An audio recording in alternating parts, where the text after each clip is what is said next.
The three interdependent factors in achieving a gasoline engine's full operating capacity are proper air-fuel mixture, proper compression, and good combustion. The role of maintaining the proper air-fuel ratio is played by the fuel system.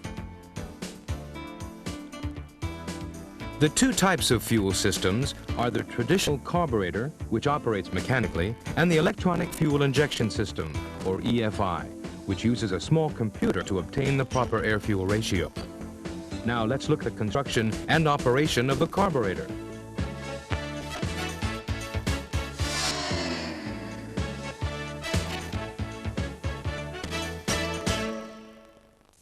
In this video, we will introduce the following 4 points. First, the components of the fuel system.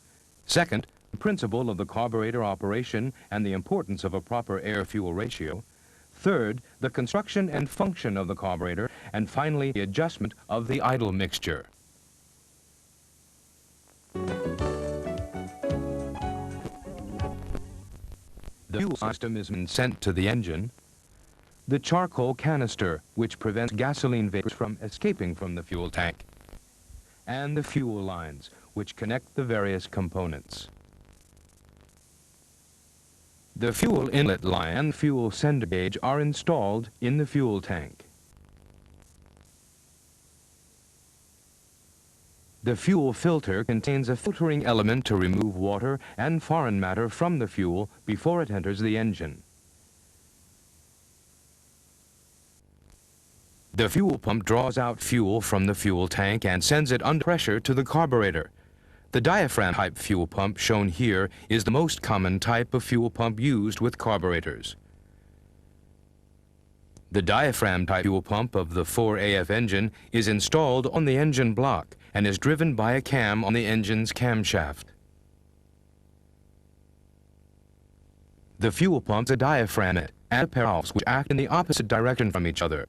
These valves are actuated by the reciprocating movement of the diaphragm and feed the fuel to the carburetor. The charcoal canister prevents the fuel vapor from escaping from the fuel tank. The canister is filled with activated charcoal. The vapor that passes through the charcoal is absorbed and combined with outside air, then sent to the combustion chamber where it is burned.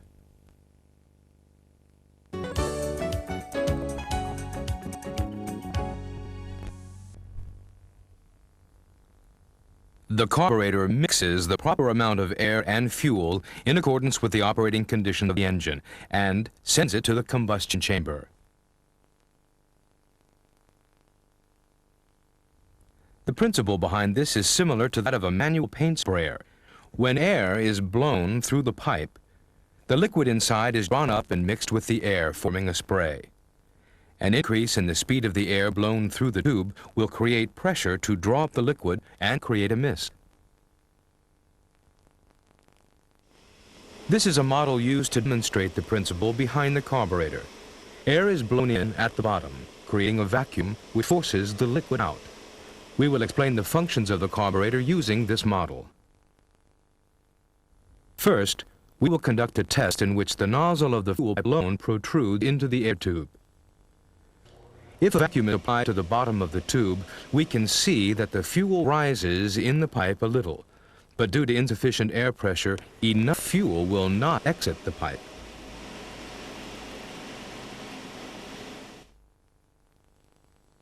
Now, let's narrow down the mouth of the tube to speed up the airflow and see what happens when we try it again.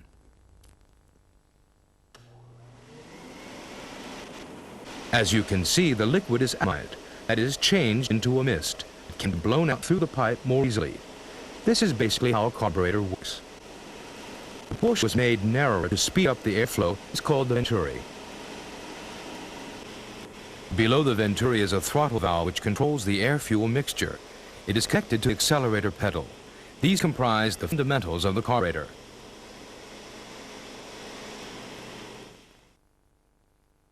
This is how the air and fuel are mixed. But it leaves us with a problem, namely how to achieve and maintain the proper mixture of air and fuel, or the correct air-fuel ratio. Theoretically, the optimum ratio for combustion is 14.7 parts of air for every 1 part fuel. If this theoretical ratio is achieved, the result will be easy engine starting and complete combustion. As long as a mixture at this ratio is supplied by the carburetor, the engine will run smoothly. Now let's look at different driving conditions beginning from when the vehicle is started. The engine is cold, making it harder for the fuel to be atomized. This alone is enough to create an improper air-fuel mixture. Hence, it is necessary to provide a greater ratio of fuel to air. Next, when the vehicle is accelerating.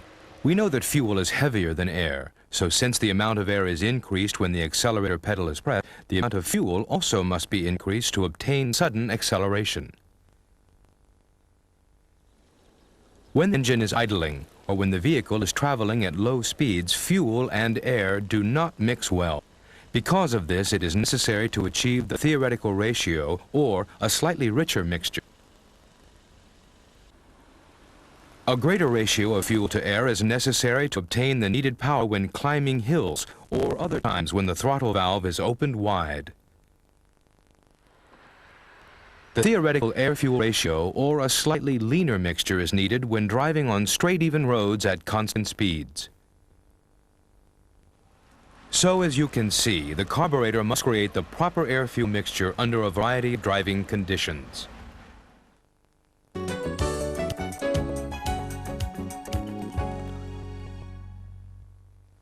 Although there are many types of carburetors, we will examine the workings of the carburetor used for the 4AF engine. This carburetor is called the double-barrel type because it has 2 passageways, or barrels, for carrying the air-fuel mixture. This is the primary barrel, and this is the secondary one. The air that passes through the air cleaner enters the barrels here. The fuel from the fuel pump enters the float chamber here.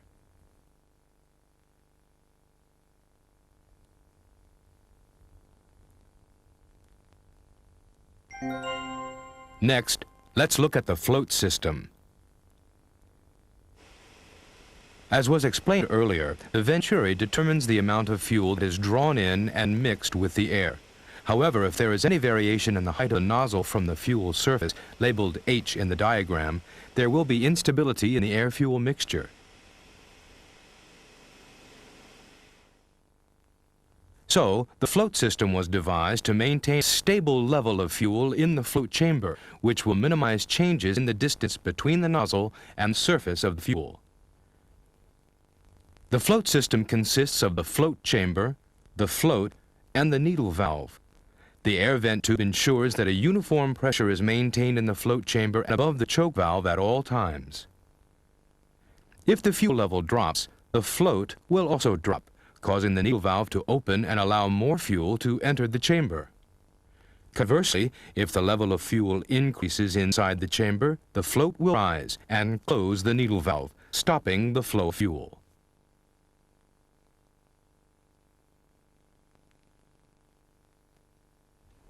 The 4AF engine carburetor is provided with various shown here to maintain the proper air-fuel mixture. Of these, only the primary barrel is used when the vehicle is traveling at low or medium speeds. While at high speeds, both primary and secondary barrels are utilized. Let's look at these in order.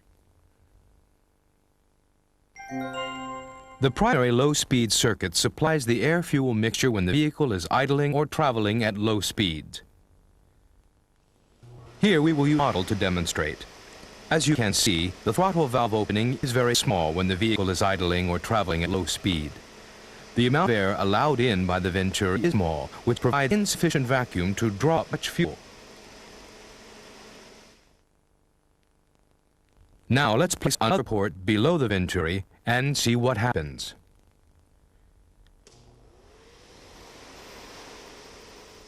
Because the vacuum below the venturi is greater, more fuel is drawn into the barrel. This is the primary low-speed circuit.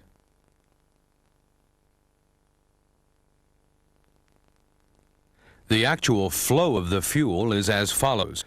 It leaves the float chamber and passes through the main jet, then through the slow jet, which controls its volume. It then goes to the primary air bleeder, where it is mixed with air, and then to the economizer jet where the volume is further controlled. Then the air from the primary air bleeder is mixed well with the fuel and delivered from the idle port. The idle port is supplied with an idle mixture adjusting screw to allow the idle air-fuel ratio to be adjusted. The mixture can be made richer while the engine is idling. When the throttle valve is opened slightly from the idle position, there will be an increase in airflow. However, the fuel supplied by the idle port alone would result in a lean mixture.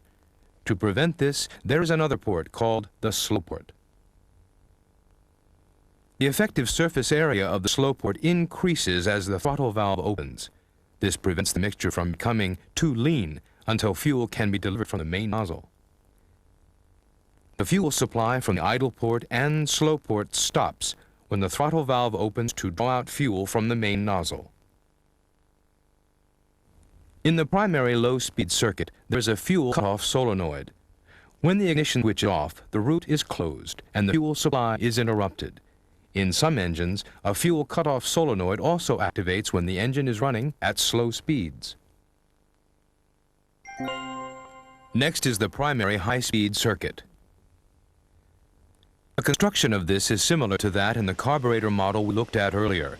It is the most widely used main circuit, although there are other mechanisms which activate to assist when extra power or speed is needed.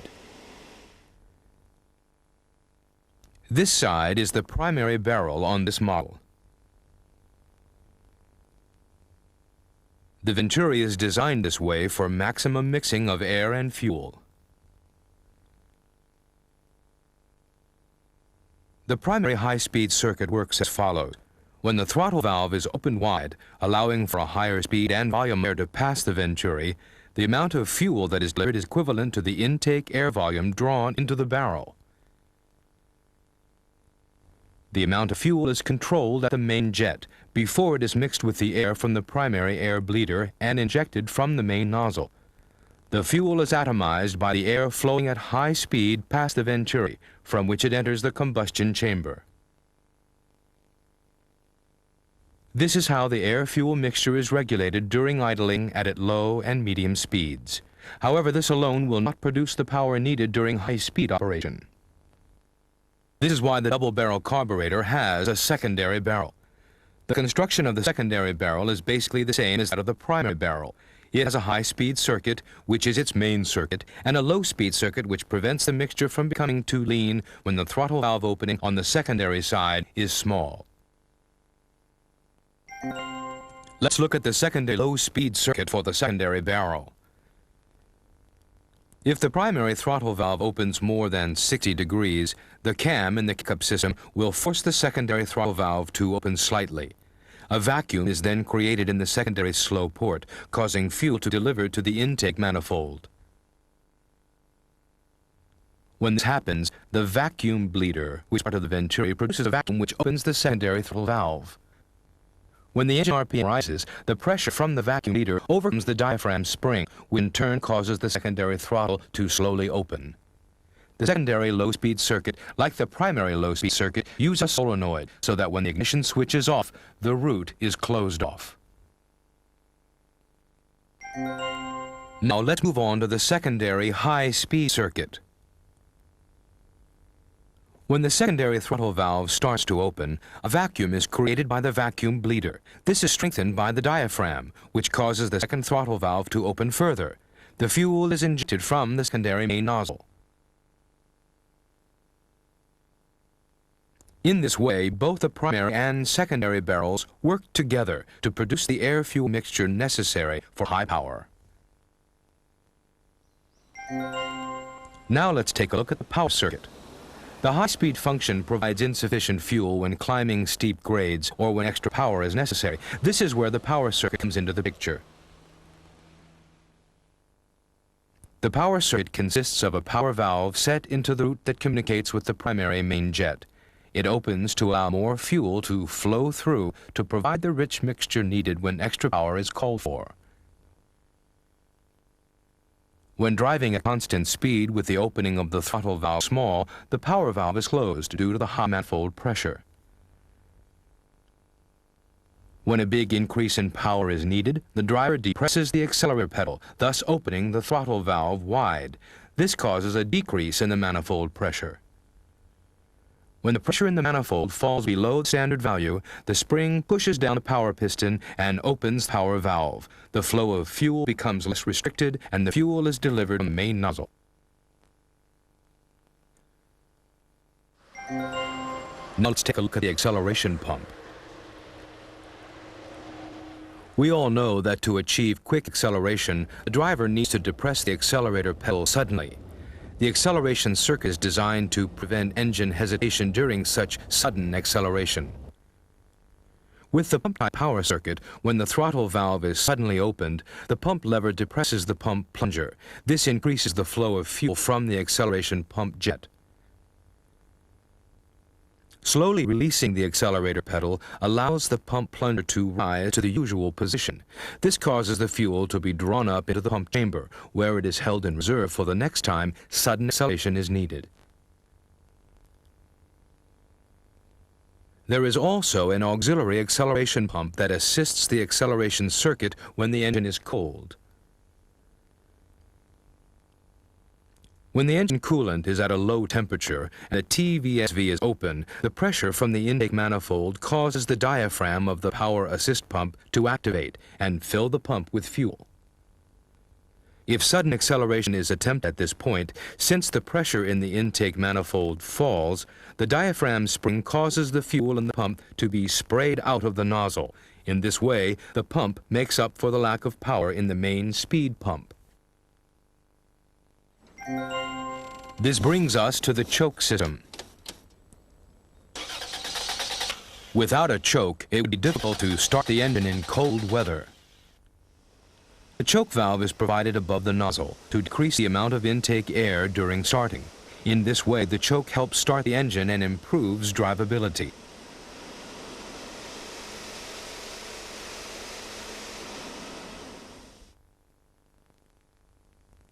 The choke valve is located in the primary side air horn.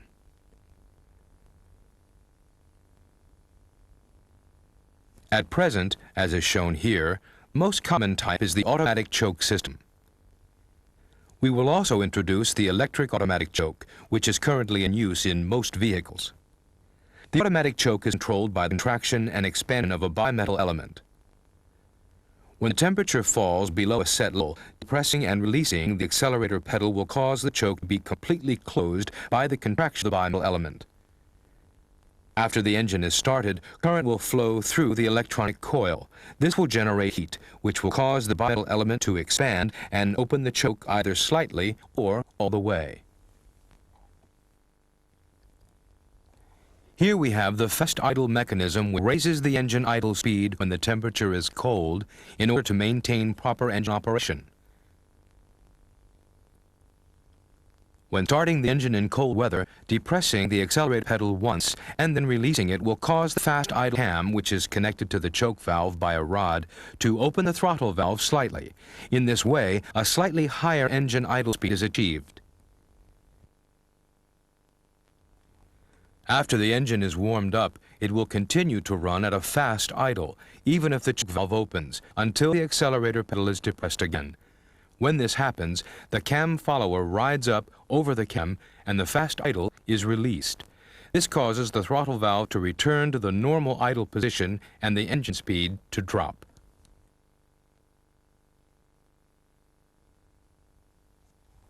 Let's move on now to the unloader mechanism. The unloader prevents the air-fuel mixture from becoming too rich if the engine is started and runs cold without sufficient time given for warming it up. When the accelerator pedal is fully depressed, the throttle shaft arm moves the fast idle cam to force open the choke valve slightly. This allows more air to enter to prevent the mixture from becoming too rich.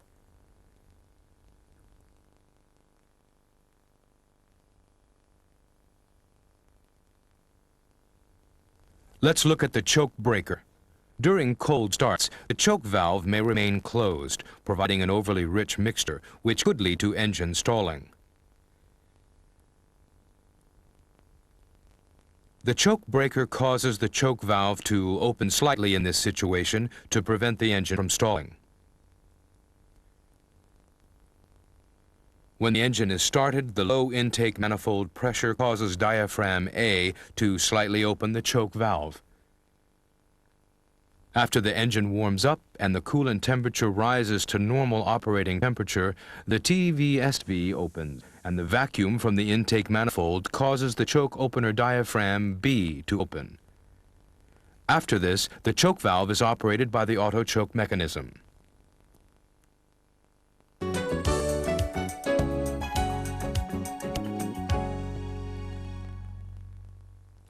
Now, let's see how to adjust the idle speed and mixture.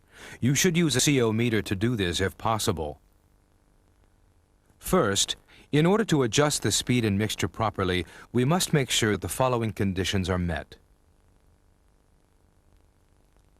Make sure that all the electrical accessories are turned off. Check to see that the transmission is in neutral. Make sure that the engine is warmed up. Confirm that the ignition timing is set properly. Examine the float level in the carburetor to see if it indicates the correct fuel level. And finally, check to confirm that the choke valve is completely open. After these conditions have all been fulfilled, connect the engine tester and proceed to check the idle speed.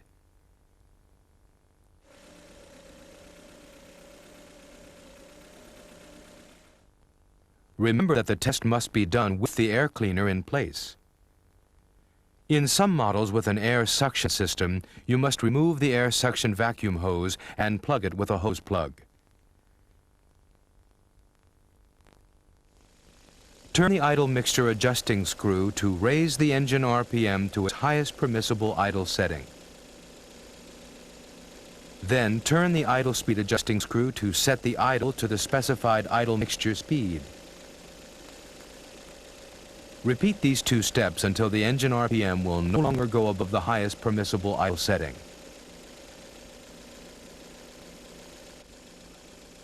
Finally, turn the idle speed adjusting screw to set the idle speed to the specified setting. After this, rev the engine to about 2,000 RPMs for 30 to 60 seconds.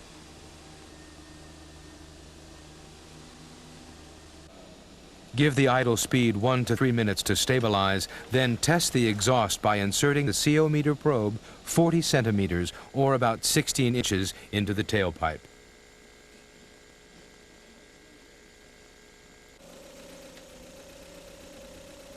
If the CO emissions are above standard or if the engine is still running rough, repeat the previous steps and adjust the CO emissions with the idle mixture adjusting screw, as well as adjusting the idle speed with the idle speed adjusting screw. Next, we will see how to adjust these without the use of a CO meter. In models with an air suction hose to the air cleaner, remove it and plug the end with a hose plug. Turn the idle mixture adjusting screw to raise the engine RPM to its highest permissible idle setting. Then, turn the idle speed adjusting screw to set the idle to the specified idle mixture speed. Repeat these two steps until the engine RPM will no longer go above the highest permissible idle setting.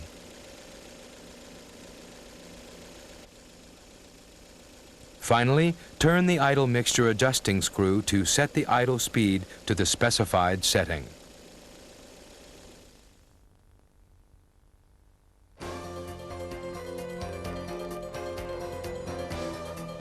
In this video, we have discussed the fuel system by focusing on the design and operation of the carburetor.